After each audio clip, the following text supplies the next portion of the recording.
l'Assemblée nationale ne fonctionne pas. Et bien sûr, l'Assemblée nationale ne fonctionne pas. Parce qu'en fait, l'Assemblée nationale a été convoquée, comme nous l'avons dit, à 5 reprises. C'était pour le démarrage des commissions, c'était pour les plénières, c'était pour la motion de censure, après c'était pour la liquidation de Mamadou Niang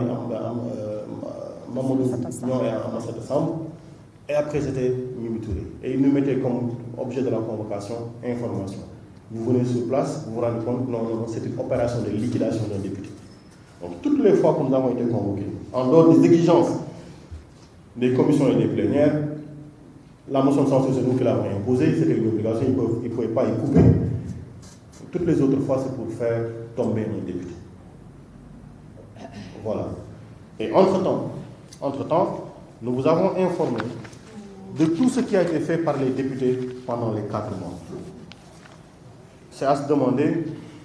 Alors, nous avons dit sur les questions écrites, 19 ans ont été déposées. Sur les questions orales, 22. Sur les questions d'actualité, il y en a eu 3, y compris la question des milices et des nervis que nous voyons opérer auprès des services d'ordre sans que ceux-ci ne réagissent. Et vous me permettrez d'embrayer sur quelque chose que nous avons entendu dire dans l'actualité. On a dit oui, on a cassé le vitre parce qu'on voulait faire sortir Ousmane Sonko, c'était pour le protéger de milices qui étaient avant et qui voulaient attaquer son véhicule. Vous vous rendez compte? Dans ce pays, il y a des zones de non-droit où on ne peut pas cheminer parce qu'il y a des milices. Après, on parle de tout à l'ordre public, alors qu'on identifie des gens pour dire qu'ils sont à tel endroit. On peut empêcher à une seule personne de rouler, mais on ne peut pas empêcher à quelques personnes, délinquants, voyous, d'agir, d'opérer. Vous vous rendez compte? Si cela était vrai, nous avons tous raison de nous inquiéter. Il faut se poser la question de savoir c'est quoi le rôle des forces de défense et de sécurité. Sur les résolutions, 3 ont été déposées. Sur les missions d'information, une proposition de loi, une motion de censure que nous avons faite. Les courriers qu'on a déposés auprès du président de l'Assemblée nationale, auprès de la Cour des comptes, auprès du premier président de la Cour suprême, parce que l'Assemblée nationale refuse de mettre en place la Haute Cour de justice qui doit juger les ministres qui ont été coupables d'actions, d'infractions présumées sur la gestion des ressources publiques.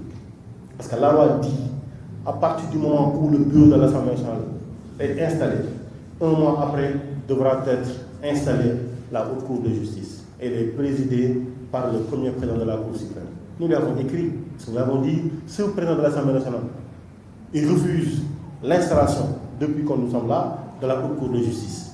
Il le faut, mais prenez vos dispositions pour qu'on puisse y aller, afin que cette vérité-là puisse éclater. Pendant ce temps-là, également, nous avons saisi le procureur général de la Cour des comptes pour lui dire que la Chambre de discipline financière devait aussi parler à tout cela, d'âge ou autres, qui, d'une manière directe ou indirecte, ont eu à jouer avec l'argent des Sénégalais pendant que tout le monde était confiné chez lui. Nous avons parlé au Premier ministre, nous avons écrit au ministre de la Justice, nous avons fait des amendements, 3 amendements. Et parmi ces amendements, il y a un amendement qui porte sur la mise en place d'une usine de raffinage d'or à 3,5 milliards. Ils l'ont refusé. Raffiner de l'or. On a de l'or, on n'en gagne absolument rien du tout. On dit prenez juste 3 milliards du budget. Mettez-nous une raffinerie d'or. Nos budgets n'iront plus à Dubaï pour en acheter, ils seraient là pour travailler l'or. Ils ont rejeté au motif que nous n'avions pas dit où est-ce que l'argent devait sortir, ce qui est absolument faux. Il n'a même pas pris le temps de le dire.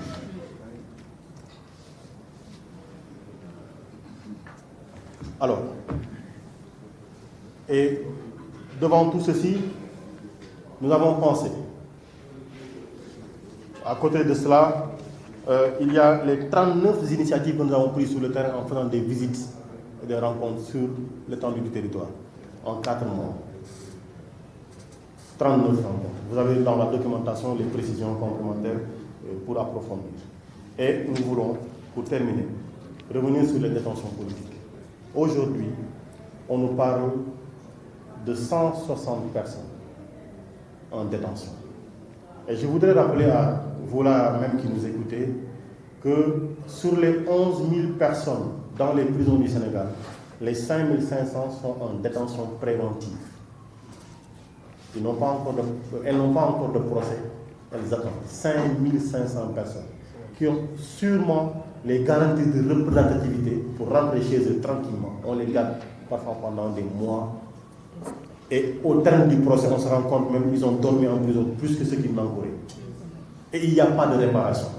Voilà le pays de Macky Sall. On nous dit, quand on parlait de la motion de censure, nous avions dit que c'était un budget fallacieux, un budget faux. La preuve, ils sont en train de faire des modifications. La preuve, le courant a augmenté.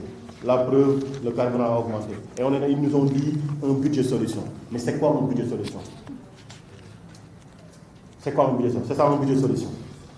Enfin, nous ne terminerons pas sans nous, groupe parlementaire, exprimer notre soutien absolu au président Ousmane Sonko. Parce que nous avons dit, nous, députés de Yewwi Askan Wi, députés de la 14e législature, condamnons les actes barbares, haineux et indignes dans une république. Nous condamnons toutes ces attentes à la démocratie. Tout cela fait compte en opposant au pouvoir candidat à une élection. Nous lui avons exprimé notre indéfectible soutien. Et nous disons que Macky Sall ne peut pas continuer, lui, à piétiner la Constitution. En rappelant qu'en 2001, notre Constitution interdisait qu'un président ait plus de 2 mandats consécutifs. Il nous a amenés à un référendum en 2016 où ils ont plaidé, tous ceux-là qui parlent aujourd'hui, bon, à l'exception des arrivistes, mais tous ceux-là qui parlent aujourd'hui et qu'on appelle les vieux barons ont plaidé en 2016 pour nous dire que personne ne pouvait avoir 2 mandats consécutifs et que la Constitution devait être réformée dans le sens d'une consolidation.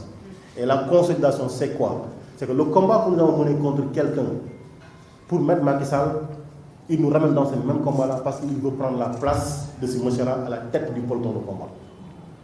Voilà là où nous amène ce qu'on appelle la démocratie sénégalaise. Et il veut toujours, lui, choisir les candidats. Je vous dis, regardez le profil des candidats qui se sont exprimés en dehors de certains, mais je cite simplement Khalifa Sall, Karim Wade, Ousmane Sonko. Regardez les profils.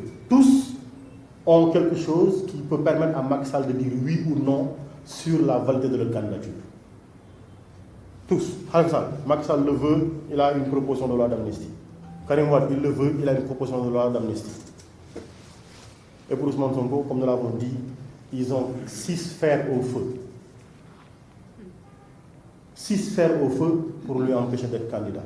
Mais je disais la fois dernière que pendant longtemps, on chassait quelqu'un du pouvoir pour mettre quelqu'un. Aujourd'hui, les Sénégalais veulent qu'un candidat de Yewwi Askan Wi dirige ce pays-là. Et un candidat issu